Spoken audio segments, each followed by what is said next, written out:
Julie est graphiste pour la Libre Essentiel.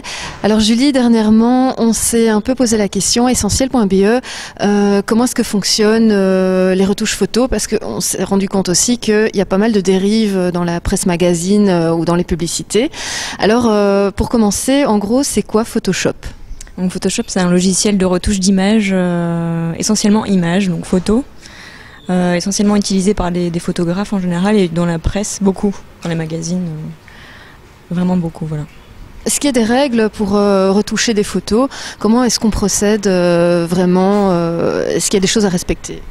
Il n'y a pas vraiment de règles, le principal c'est qu'on ne voit pas la retouche, c'est un peu le but d'une photo, c'est qu'on se rende même pas compte que la photo a été retouchée en fait. Comment est-ce possible justement d'avoir des erreurs via Photoshop, des erreurs de retouche de photos, comme par exemple on oublie un coude ou on voit carrément qu'il y a des côtes qui disparaissent? Comment c'est possible de la part d'un graphiste qui est censé connaître, à savoir comment retoucher convenablement une photo? Je pense que c'est vraiment une faute d'inattention parce que c'est vrai que si une personne qui n'est pas graphiste voit directement le petit défaut, c'est que bon, c'est vraiment un oubli, mais ça montre à quel point Photoshop permet de faire tellement de choses que je pense qu'en tant que graphiste, vu qu'on travaille les images à la chaîne, on se rend même plus compte à la fin qu'il manque un coude, enfin voilà. Ouais. Mais bon, ça me paraît quand même assez énorme d'oublier, de laisser un troisième coude ou que sais-je, enfin ça me paraît... voilà. Et alors, en tant que femme, qu'est-ce que tu penses justement des retouches photos?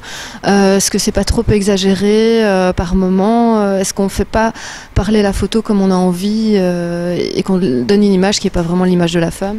Ah bah, complètement, c'est une image qui n'existe pas, tout simplement, c'est la femme des magazines. Par exemple, un bête exemple, un visage en gros plan pour une couverture, on va séparer le visage en deux et on va faire une symétrie de l'autre côté. Un visage, un vrai visage dans la réalité n'est jamais symétrique, ça n'existe pas.